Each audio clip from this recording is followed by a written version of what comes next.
चुनाव सिर्फ नारों और भाषणों से नहीं जीते जाते। असली जीत तो रणनीति से मिलती है, और एक अच्छी रणनीति वो जमीन की गहरी समझ से पैदा होती है। आज हम उत्तर प्रदेश की एक बेहद दिलचस्प विधानसभा सीट सलोन की कहानी में गहराई से उतरेंगे। एक ऐसी सीट जहां 2022 में हार और जीत का फैसला सिर्फ 2000 वोटों से हुआ था। ये विश्लेषण सिर्फ ये नहीं बताएगा कि क्या हुआ, बल्कि ये भी दिखाएगा कि कैसे डेटा जमीनी हकीकत को उजागर करता है और कैसे ये सिर्फ चुनाव जीतने के लिए नहीं, बल्कि एक बेहतर जवाबदेह शासन देने का रास्ता भी तैयार कर सकता है। तो हमारी कहानी का केंद्र है सलोन, उत्तर प्रदेश के रायबरेली जिले का एक अहम हिस्सा। देखिए, किसी भी राजनीतिक रणनीति को बनाने से पहले उस जमीन की नब्ज को समझना बेहद जरूरी होता है। हर क्षेत्र की तरह यहाँ की राजनीति भी इसकी मिट्टी से, इसके इतिहास से, यहाँ के लोगों की उम्मीदों और उनकी रोजमर्रा की मुश्किलों से गहराई से जुड़ी हुई है। अगर हम इसे नहीं समझेंगे तो कोई भी योजना, कोई भी ब्लूप्रिंट सिर्फ कागज पर ही रह जाएगा। 2111 ये कोई मामूली संख्या नहीं है। ये 2022 के चुनाव में जीत और हार के बीच का फासला था। एक ऐसा अंतर जो हवा के एक हल्के से झोंके से भी बदल सकता था। मतलब, अगर हर गांव में सिर्फ कुछ परिवारों ने भी अपना मन बदल लिया होता तो आज नतीजा कुछ और होता। इतने कम अंतर ने ही हमें इस सीट का इतनी गहराई से विश्लेषण करने के लिए मजबूर किया, क्योंकि असली सबक इन्हीं बारीक फासलों में छिपे होते हैं। तो इस विश्लेषण की हमारी यात्रा में हम कुछ अहम सवालों के जवाब ढूंढेंगे। सबसे पहले, सलोनी की जमीनी हकीकत क्या है, वहां के लोगों के असल मुद्दे क्या हैं। फिर 2022 का जो जनादेश आया वो हमें क्या बताता है, हम अतीत के चुनावी पैटर्न से क्या सीख सकते हैं, और इन सब चीजों के आधार पर भविष्य में लोगों का भरोसा जीतने का एक मजबूत ब्लूप्रिंट, एक खाका क्या हो सकता है। चलिए एक एक करके इन परतों को खोलते हैं। तो हमारा पहला कदम है सलोन की जमीन को समझना, वहां के सामाजिक, आर्थिक और राजनीतिक परिदृश्य को महसूस करना, क्योंकि यहीं से हर कामयाब रणनीति की नींव रखी जाती है। सलोन की तस्वीर कई परतों से मिलकर बनी है। देखिए, राजनीतिक रूप से यहाँ एक पार्टी का दबदबा तो दिखता है, लेकिन जातीय समीकरण हमेशा बदलते रहते हैं, जो राजनीति को बहुत अस्थिर बनाते हैं। आर्थिक मोर्चे पर देखें तो खेती से जुड़ी परेशानियां और खराब सड़कें, बिजली, पानी जैसी बुनियादी सुविधाएं लोगों की रोजमर्रा की जिंदगी को मुश्किल बनाती हैं। सामाजिक तौर पर यह एक आरक्षित सीट है, जहां पहचान और सम्मान की राजनीति बहुत मायने रखती है।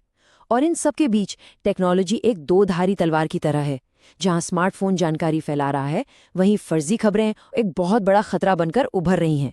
ये सारे फैक्टर्स एक दूसरे से जुड़े हुए हैं। ये शब्द सिर्फ शिकायतें नहीं हैं, ये जमीन पर मौजूद मतदाताओं की भावनाएं हैं। जब लोगों को ये महसूस होता है कि सड़कें, बिजली, पानी जैसी बुनियादी जरूरतें भी पूरी नहीं हो रही, तो ये सीधे सीधे उनकी गरिमा पर चोट करता है। देखिए, एक स्वस्थ लोकतंत्र में हर नागरिक को बिना किसी भेदभाव के विकास का लाभ पाने का हक है। ये उनका संवैधानिक अधिकार है, और यही जमीनी मुद्दे, यही छोटी छोटी परेशानियां मिलकर किसी भी चुनाव की दिशा तय कर देती हैं।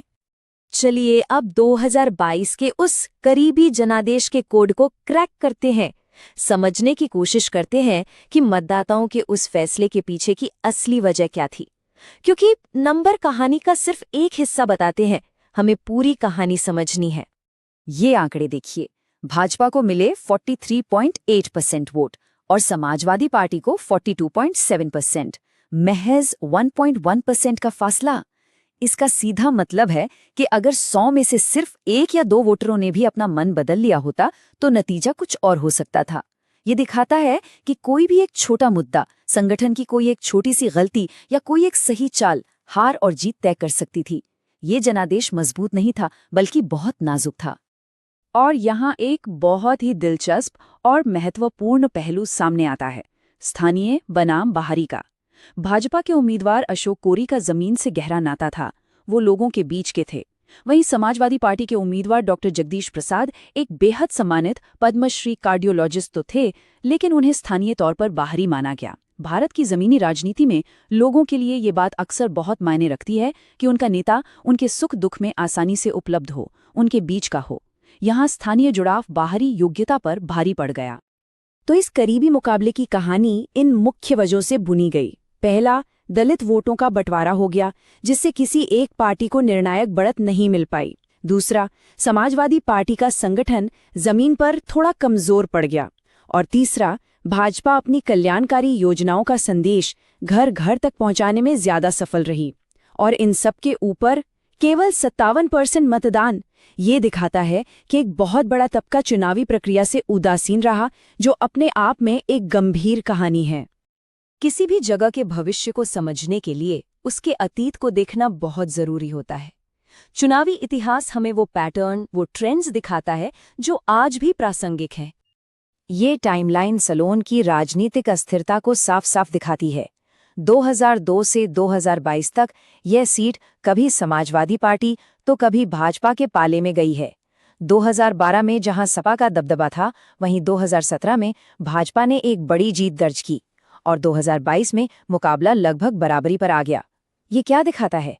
ये दिखाता है कि यहाँ के मतदाता किसी एक पार्टी से बंधे नहीं हैं। वे प्रदर्शन और मुद्दों के आधार पर अपना मन बदलते हैं। तो हमने समस्या को समझा, हमने नतीजों का विश्लेषण किया और हमने इतिहास को भी देखा। अब सवाल ये है कि इस गहरी समझ का इस्तेमाल करके आगे का रास्ता कैसे बनाया जाए। यहीं पर एक व्यवस्थित 4 स्तंभीय रणनीति सामने आती है, जो सिर्फ चुनाव को नहीं बल्कि बेहतर शासन को अपने केंद्र में रखती है।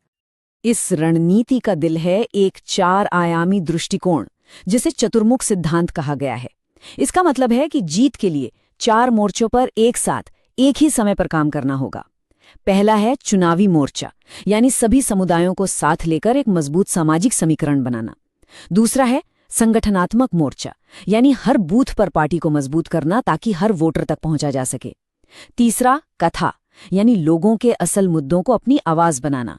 और चौथा संसाधन, यानी टेक्नोलॉजी और पार्टी की ताकत का सही तालमेल। ये चारों जब मिलकर काम करते हैं तभी जीत का ताला खुलता है। और ये सिद्धांत सिर्फ कागज पर नहीं है, इसे जमीन पर उतारने का ये एक पूरा एक्शन प्लान है, एक काउंटडाउन। चुनाव से 90 दिन पहले डेटा की गहराई में उतर के योजना बनाना, 60 दिन पहले कार्यकर्ताओं की फौज खड़ी करना, 30 दिन पहले अपने संदेश को हर घर हर फोन तक पहुंचाना, और आखिरी हफ्ते में ये सुनिश्चित करना कि आपका हर एक समर्थक वोट डालने के लिए निकले। एक सफल रणनीति की पहचान उसके सटीक क्रियान्वयन से ही होती है। रणनीति और संगठन अपनी जगह है, लेकिन राजनीति का अंतिम लक्ष्य होता है विश्वास जीतना। तो चलिए देखते हैं कि आज के दौर में कथा, तकनीक और सीधे जुड़ाव के जरिए विश्वास का ये मजबूत मार्ग कैसे बनाया जा सकता है। आज के दौर में चुनाव सिर्फ रैलियों में नहीं लड़े जाते, बल्कि हर हाथ में मौजूद मोबाइल फोन पर लड़े जाते हैं। व्हाट्सएप और सोशल मीडिया के जरिए सीधे मतदाताओं तक पहुंचना, छोटे छोटे वायरल वीडियो से अपनी बात कहना और एक सकारात्मक नैरेटिव बनाना बहुत जरूरी है। लेकिन जब हम डेटा और टेक्नोलॉजी का इस्तेमाल करते हैं, तो ये हमारी सबसे बड़ी जिम्मेदारी है कि हम लोगों की निजता का पूरा सम्मान करें। भारत के डेटा संरक्षण कानूनों के तहत हर व्यक्ति की सहमति सर्वोपरि है और उनके डेटा का उपयोग केवल उसी काम के लिए होना चाहिए जिसके लिए इजाजत ली गई है। विश्वास इसी पारदर्शिता से बनता है। ये स्लाइड दिखाती है कि एक शक्तिशाली नैरेटिव कैसे बनाया जाता है। देखिए, एक तरफ सेवा की छवि है, एक डॉक्टर जो लोगों का इलाज कर रहा है, जो समर्पण का प्रतीक है, और दूसरी तरफ विशेषाधिकार और सत्ता की छवि। ये सीधी विजुअल तुलना मतदाताओं के मन में एक गहरा और स्पष्ट संदेश छोड़ती है, जो शायद लंबे लंबे भाषणों से भी ज्यादा असरदार हो सकता है। तो इस पूरे विश्लेषण का सबसे महत्वपूर्ण सबक ये है, आज का चुनाव जीतने के लिए 2 चीजों का संगम जरूरी है। पहला, लोगों की छोटी से छोटी स्थानीय समस्याओं का समाधान करना, उनके दुख दर्द में उनके साथ खड़ा होना। और दूसरा, डेटा का सही इस्तेमाल करके उन तक पहुंचकर विश्वास का एक मजबूत रिश्ता बनाना। ये जमीनी राजनीति और डेटा विज्ञान का संगम है, और एक के बिना दूसरा अधूरा है। और अंत में ये एक बड़ा सवाल है जिस पर हम सबको सोचना चाहिए। जैसे जैसे राजनीति ज्यादा डेटा चालित हो रही है, क्या हम इंसानों को सिर्फ एक डेटा पॉइंट के रूप में देखने का जोखिम उठा रहे हैं? हम ये कैसे सुनिश्चित कर सकते हैं कि शासन का केंद्र बिंदु हमेशा लोग रहें, उनकी जरूरतें रहें, उनकी गरिमा रहे, ना कि सिर्फ चुनावी पैटर्न और आंकड़े? इस पर विचार जरूर कीजिएगा। यदि आप एक जन केंद्रित नेता बनना चाहते हैं और अपने निर्वाचन क्षेत्र का उत्थान करना चाहते हैं, तो blueprintstrategies.ai से mgr@blueprintstrategies.ai पर संपर्क करें या 0800 420 46102 पर कॉल करें। राजनीति से परे उद्देश्य